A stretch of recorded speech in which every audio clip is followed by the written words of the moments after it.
कहानी की शुरुआत में एक बहुत ही पुराना महल दिखाया जाता है। ये महल बहुत ही पुराना होता है। वहाँ पर एक बहुत ही सुंदर राजकुमारी खड़ी होती है। वो राजकुमारी को देख रही होती है। हम देखते हैं कि एक नौकरानी आती है और छुपा के उस राजकुमारी के लिए लाती है।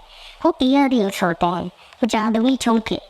पर राजकुमारी एक खुद पहनती है, दूसरा दासी को पहनाती है और उनके बीच कुछ एक्सचेंज होता है। चलो इस बात को डीपली समझते हैं और देखते हैं आखिर माजरा क्या है। 50 से पहले की कहानी में जाते हैं। यहाँ पर एक राजा अपनी खूबसूरत सी राजकुमारी के लिए चुन्नूपुर की चोटी से अपनी बेटी की शादी करने वाला था, लेकिन राजकुमारी को चोटियाँ पसंद नहीं था। इसलिए उन्होंने एक चाल चली और जादुई इयररिंग्स बनाए। उन्होंने अपनी दासी को एक पहना दिया और एक खुद पहन लिया, जिससे वो उस चोटिये से बच सके। और उसके बाद उनकी आत्मा एक्सचेंज हो जाती है, यानी कि दासी राजकुमारी के शरीर में आ जाती है और राजकुमारी दासी के शरीर। हम देखते हैं रोज महाराजा वापस आते हैं और जल्दी से अपनी बिटिया को चोचू रात के पास ले जाते हैं उसको मरवाने के लिए। फिर हम देखते हैं मॉडर्न टाइम की 4 लड़कियां घूम रही होती हैं, जिसमें पहली का नाम होता है पिंक पैंटी, दूसरी का रच्चो रानी, तीसरे का कैटरीना किट्टू और चौथी का जलेबी बाई। ये चारों वही लड़कियां होती हैं, जिसमें से पिंक पैंटी राजकुमारी होती है। वो अपना पिछवाड़ा दिखा दिखाकर मासूम लोगों को खूब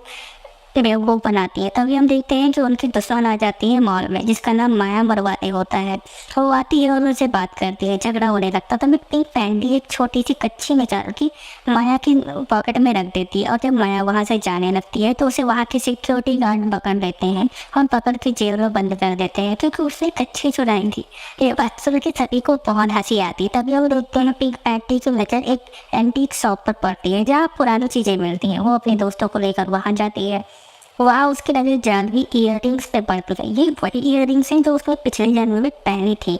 ये देखकर उसका दिमाग ठनक जाता है। उसे वो इयररिंग्स बहुत पसंद आती है। हाँ, उसे कुछ याद नहीं था, लेकिन फिर काली का तो मना कर देती है देने से। वो कहती है बेच लो, चलिए देखने को। लेकिन पिंक पैंटी को बहुत पसंद आई थी, इसलिए उसे वो इयररिंग्स की जगह पुरानी इयररिंग्स रखती और वो इयररिंग्स निकाल के अपने साथ पप्पू पिल्लू नाम का एक चोर ओढ़ रहा होता है, जो पेट्रोल पंप पे चोरी करने आया है। जैसे वो किसी के आने की आवाज़ सुनता है, वो उसके हाथ जो में लगता है, वो जल्दी जल्दी खा के बाद के पास से भागने की कोशिश करता है। लेकिन तभी पिंक पैंटी की नज़र उस पर पड़ जाती है और वो उससे कहती है पेट्रोल भरो मेरी कार में। उसे लगता है वो ड्राइव है। अब पप्पू पिल्लू को मजबूरी में उसकी कार में पेट्रोल भरना पड़ता है। तभी पिंक पैंटी कहती है कि चल आधा मेरी कार चेक कर, यहाँ से जाना नहीं तो अब तक तेरा पिछवाड़ा न सुझा दो। वो उनकी कार चेक करने लगता है तब पिंक पैंटी और रज्जू राय उसके साथ मजाक करती हैं। वो बहुत परेशान हो जाता है और फिर जैसे ही वो उसे पीछा छुड़ा के वहाँ भागने लगता है, उसकी नज़र उस इयररिंग्स पे पड़ती है, जिसमें कि एक इयररिंग्स गिर गई थी। वो उसे गोल्ड की इयररिंग्स समझता है और सोचता है आज तो मेरा काम हो गया, और वो उस को उछल देता है। तब तक पिंक पैंटी अपने घर जाती है तो ढूंढती है उसका भाई उसके सौंदर्य के कपल के साथ खेल रहा होता है। वो उसे बहुत डांटती है और कहती है चल नहीं तो तेरा पिछवाड़ा सुझा दूंगी। उसका भाई वहाँ से चला जाता है। तब तक हम देखते हैं बाहर एक चूतिया टाइप का लड़का खड़ा हुआ था, जिसका नाम गुसल्लू लाल होता है। वो गंदे गंदे इशारे कर रहा होता है पिंक पैंटी को। हमको ही पता है चलता है कि जो मोरता है जो उसकी सेफ्टी में वो अपना हल चलाने के लिए बेताब था, उसका बॉयफ्रेंड है। वो उससे कहता है कि तुम जैसे ही मेरा छूटी को मैं खड़ा हो जाता है और मैं काबू नहीं कर पाता। तब पिंक पैंटी कहती है मुझे पता है कि तेरा 2 मिनट में ही डिसन जाता है और मेरी छूटे ही तेरा काबू छोड़ देता है, इसलिए ज़्यादा चालाक मत बन। तो इनको गुसल्लू लाल कहता है कि आप चलो आज पवन तोड़ते हैं, मैं तुम्हारे खेत में खेती करना चाहता हूँ। लेकिन पिंक पैंटी मना कर देती है। इधर हम देखते हैं कि पप्पू पिल्लू वो सारा चोरी का सामान देख रहा था और इधर पिंक पैंटी किसी से फ़ोन पे बात कर रही थी। पप्पू पिल्लू उठा के उसमें से एक इयररिंग्स पहन लेता है और पिंक पैंटी भी एक इयररिंग्स पहने होती है। यानी कि आपको समझ जाना चाहिए अब इनकी आत्मा आपस में एक्सचेंज हो जाएंगी, लेकिन इनके साथ कुछ ज़्यादा होता है। एक ही आत्मा तो रहती है, इनके शरीर चेंज हो जाते हैं। और जब सुबह पिंक पैंटी उठती है तो उसका शरीर बदल चुका होता है, आत्मा वही होती है। यानी कि उसके शरीर में उस पप्पू पिल्लू का शरीर आ जाता है। जब वो सुबह हल्दी होने जाती है तब वो देखती है कि अरे उसके कोने की जगह पर यहाँ पर तो तलवार आ गई थी। और उस चीज़ों को देख कर वो डर जाती है और उसे कुछ समझ में नहीं आता। उसे अपनी शक्ल से भी नफरत हो जाती है। वो रज्जू रानी को फ़ोन मिलाती है, लेकिन रज्जू रानी बिजी होती है। तब वो बाहर निकलती है और आप लोगों के कपड़े किसी तरह से उठाती है। उसको समझ में नहीं आता हुआ क्या है। वो वहाँ से किसी भी तरह से भागती है। इधर जब पप्पू पिल्लू उठता है तो वो एक सुंदर सी पिंक कलर वाली लड़की में बदल जाता है। जब वो सुबह अपना खम्भा निकालने से पानी देने जाता है तब उसे पता चलता है उसके खम्भे की जगह पर तो वहाँ पर एक कुआं खुद गया है। ये देखकर वो बहुत ही डर जाता है और उसे पता नहीं चलता कि क्या हुआ। तब तक हम देखते हैं पिंक पैंटी रंजो रानी को फ़ोन करती है और उसे बुलाती है। जब रंजो रानी वहाँ पर उससे मिलती है तब वो उससे कहती है कि देखो मैं भी वो पिंक पैंट है, लेकिन रंजो रानी उसे पहचानना से इनकार कर देती है। तभी पिंक पैंटी कहती है कि मैं हूँ, लेकिन रंजो रानी इस पर स्प्रे मार के उससे गिरा देती है और वहाँ से जाने लगती है। तब पिंक पैंटी एक बचपन की कविता गाती है जो कि सिर्फ पिंक पैंटी और रंजो रानी को ही पता था। इससे रंजो रानी शॉक हो जाती है कि उसकी पिंक पैंटी आदमी के शरीर में कैसे बदल गई।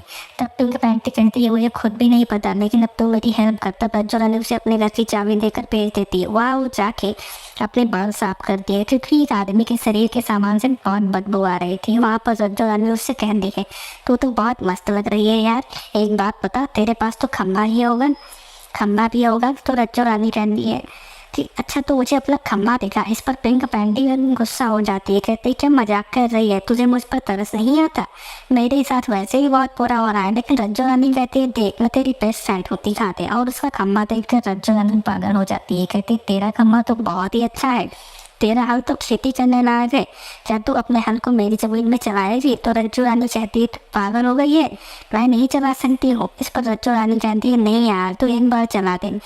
और दोनों मस्ती करने लगते हैं। इस पर उसकी माँ कहती है रंजो रानी की कि देखो तुम्हारी बेटी मुझे लगता है उस लड़के से अपनी मरवा रही है, उसके साथ खेती कर रही है, लेकिन उससे बाप को कोई फर्क नहीं पड़ता। उधर हम देखते हैं कि यहाँ पर गोंडू ओसंडो यानी कि पिंक पैंटी का बॉयफ्रेंड उसे कॉल करता है। पिंक पैंटी उससे कहती है कि मैं तुमसे बहुत प्यार करता हूँ, तुम मुझसे मिलो। लेकिन वो एक आदमी की आवाज़ सुन के वहाँ से चला जाता है। फिर हम देखते हैं कि रंजो रानी उसे बाकी दोस्तों से भी मिलाती है, यानी कि कैडिला कृति और जलेबी बाई। वो सब उसे देख के शौक रह जाते हैं। फिर उसके बाद सभी खूब मस्ती करते हैं और बारी बारी से सभी उसका सामान देखते हैं, कहते हैं अपना हम दिखाओ। उसके बाद पिंक पैंटी मार मार के सबको बेहोश कर देती है और वो जब सुबह उठे होश आता है तो प्यार से बांध कर रहे होते हैं। लेकिन रंजो रानी अभी भी उसका हल अपने खेत में चलाना चाहती थी। फिर हम देखते हैं कि पिंक पैंटी जाते दौड़ के अपने घर जाती है। उसका बाप उसे पहचान नहीं पाता और नौकर समझ के घास काटने का काम दे देता है। फिर उसका बाप उससे कहता है यार क्या बताऊँ भाई, मेरी बीवी बहुत ही हॉट है और बहुत ही सेक्सी है, बट आजकल वो मेरे से अपनी मरवाती नहीं है, वो अपनी जमीन में मुझसे खेती से नहीं करने देती है, मुझे कुछ समझ में नहीं आता क्या करूँ।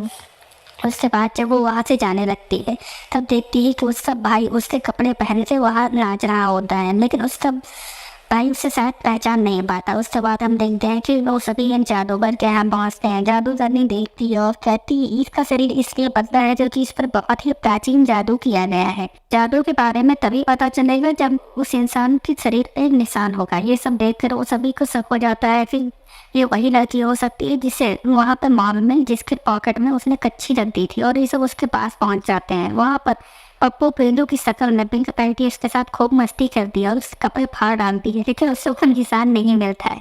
इस पर पिंक पैंटी उदास हो जाती है और कहती है ये तो नहीं है, लगता है कोई और है, लेकिन अब यार क्या करें। इस पर जलेबी बाई कहती है कि तुम कुछ मत करो, चलो मुझे बजाओ चल से। उसके बाद देखते हैं पिंक पैंटी वॉशरूम में जाती है, लेकिन उसे हल्का होना नहीं आता है। उसने कभी पाइप पकड़ के खुद को हल्का किया नहीं था।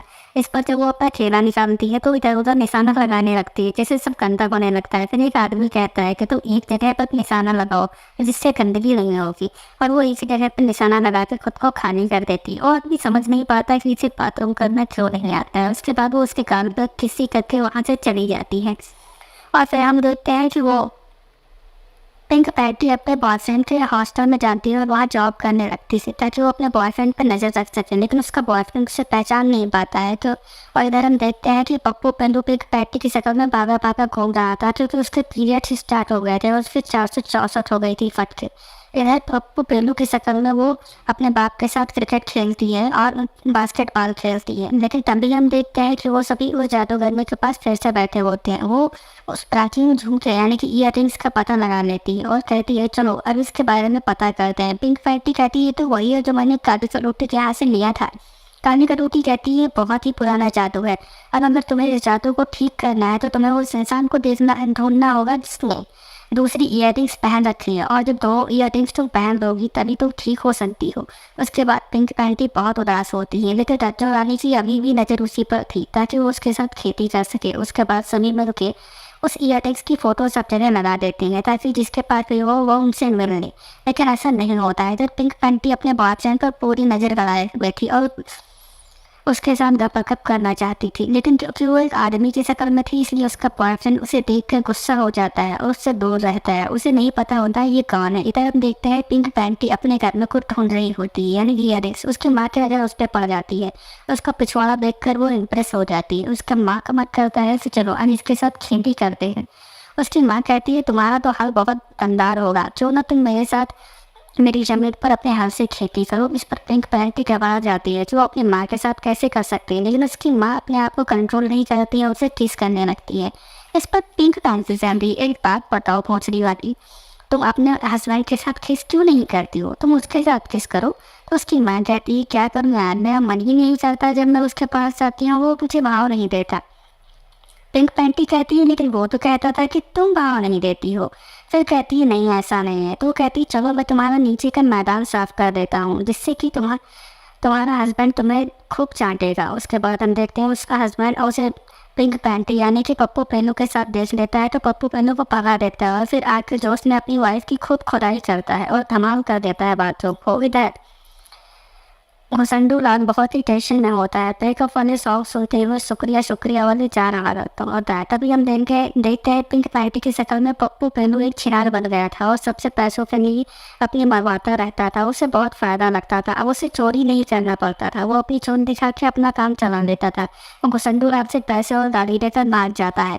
और वहाँ पर हम देखते हैं कि फिर से जब उसकी एक फैन बैठी होती जिसका नाम जलेबी बाई होता है, तो वो देखती है कि घुसंडू लाल पिंक पैंटी की न्यूज़ चल रही थी जिसमें पप्पू पेनू उसकी शक्ल का रूप लेकर लोगों के साथ मस्ती करते अपनी दिखाता है और फिर वहाँ से निकल जाता है पैसे लेकर। ये देखकर वो अपनी सारी दोस्तों को फ़ोन मिलाती है और ये सब उसकी माँ भी सुन लेती है पिंक पैंटी की। वो बेहोश हो जाती है। फिर वो अपनी बेटी के साथ ही ये करने जा रही थी। इस पर हम देखते हैं पिंक पैंटी अपने रज्जो रानी के साथ एक पार्टी में पहुंचती है और उसकी बाकी सहेलियां भी वहां पर आ जाती हैं। लेकिन तभी हम देखते हैं कि वसंतू और एक नई लड़की के साथ घूम रहा होता है। ये देखकर पिंक पैंटी को बर्दाश्त नहीं होता और वो बहुत ही सुस्ते में उसके पास आती है और कहती है कि तुम उस लड़की से दूर रहो। लेकिन उसका बॉयफ्रेंड कहता है कि नहीं, बिल्कुल नहीं। इधर रंजो रानी भी उससे अपने मरवाना चाह रही होती है, लेकिन रंजो रानी को वो साफ मना कर देती है। अपने बॉयफ्रेंड के साथ जो लड़की होती है उसे जाके मार के बेहोश कर देती है और उससे कहती है कि मैं ही तुम्हारी गर्लफ्रेंड हूँ। वो कहता है बकवास मत कर साली, तू मेरी गर्लफ्रेंड नहीं हो सकती। इस पर रंजो पिंक पैंटी उसके कान में बताती है कि जब भी मैं तेरा छूती हूँ तेरा निकल जाता है और तेरा 2 मिनट से ज़्यादा नहीं दिखता। इस पर वो संडू लाल को भरोसा हो जाता है क्योंकि उसे पता है कि ये बात सिर्फ पिंक पैंटी को ही पता है। लेकिन वो ये देखकर बहुत उदास होता है, उसे घिन आती है। वो इतने गंदे आदमी को किस नहीं कर सकता। इधर हम देखते हैं कि पिंक पैंटी की शक्ल में पप्पू पेलू अपनी पिछवाड़ा दिखा दिखा कर खूब पैसे कमा रहा है। सभी उसे आके पकड़ लेते हैं और उससे कहते हैं कि वो उसका रोग वापस करते हैं। लेकिन वो कहता है देख भाई, मुझे अब चोरी नहीं करनी पड़ती है और तेरी मैं एक गुफा दिखा दिखा कर लोगों से खूब मान लूटता हूँ और मुझे मज़ा भी आता है। मुझे कोई लड़की नहीं ढूंढनी पड़ती है बल्कि लड़के मेरे ऊपर चढ़ने के लिए पागल रहते हैं। ये देखकर पिंक पैंटी बहुत गुस्सा करती है, उसकी गर्दन पकड़ लेती है। तब तक वहाँ का बॉडीगार्ड आता है और उससे कहता है उससे दूर रहो, वो वहाँ की डांसर है और वो मुझे भी अपनी गुफा दिखाती है, इसलिए उसे हाथ मत लगाना। तब तक वहाँ पप्पू पेरू पिंक पैंटी की शक्ल में वहाँ से निकल जाता है। लेकिन हम देखते हैं पिंक पैंटी उसकी ईयररिंग्स चुरा लेती है और अब वो दोनों ईयररिंग्स पहन लेती है, जिससे वो तुरंत ही बदल जाती है अपनी शक्ल में। और इधर पप्पू पेरू की शक्ल कुत्ते जैसी हो गई थी। सभी उसे देखते हैं और हंसने लगते हैं। उन्हें लगता है ये कोई छक्का है और वो उसे पकड़ के ले जाते हैं। लेकिन उसका भाई उसे पहचान लेता है। वो उसे इशारा करती है चल बे कुत्ते, किसी को बताना मत, तुझे अपनी गुफा दिखाऊंगी। इधर पप्पू पेलू भी आ जाता है और पिंक पैंटी कहती है तो टेंशन मत ले, अब मैं तुझसे अपनी गुफा मरवाऊंगी और तू अपने हाथ से मेरे साथ खेती कर। इधर पप्पू पेलू उस गाड़ी से निकल के भाग जाता है और उसे लगता है अभी भी उससे सब लोग इम्प्रेस होंगे। लेकिन अब उसे कोई लड़की नहीं छक्का समझते थे। तभी वो एक गाड़ी में बैठता है और उस गाड़ी का मालिक गाड़ी बंद करके उसके साथ खूब घपाघप करता है। वो उसे छक्का समझ के उसके पिछवाड़े की इतनी खुदाई करता है, इतनी खुदाई करता है कि पप्पू पेलू की शक्ल कुत्ते जैसी हो जाती है और सब देख के उसका बहुत मजाक बनाते हैं। वो पप्पू पेलू की रेल बना देता है। तब तक हम देखते हैं कि उधर पिंक पैंटी अपने बॉयफ्रेंड को बहुत ही इशारे कर रही होती है, यानी कि अब उसका पूरा मूड था कि वो अपने बॉयफ्रेंड को खोना अपनी गुफा में ले। उसका बॉयफ्रेंड भी इस बात के लिए तैयार हो जाता है, लेकिन वो कहता है यार तूने तो बहुत लोगों का घोड़ा अपने वफा में दिया है, तेरी तो मैदान हो गई होगी। इस पर पिंक पैंटी उससे कहती है जवाब वो मेरा शरीर नहीं था। और दोनों तैयार हो जाते हैं और जाके खूब मस्ती करते हैं। और अब पिंक पैंटी उससे वादा करती है कि मैं तुझे अब अभी रोज़ दिया करूँगी घोंडू गुसंटू, तू बस जल्दी आ जाया कर। इस पर गुसंडूलाल बहुत खुश होता है और कहता है ठीक है मेरी जान। तो दोस्तों आज की कहानी आपको कैसी लगी? आपको और भी अच्छी और मस्त कहानियाँ लेकर आएंगे हम आपके लिए। बस आपसे हमारे चैनल को सब्सक्राइब करें और प्लीज़ सपोर्ट करिए। ये नया चैनल है तो आपके सपोर्ट के बिना नहीं चल सकता।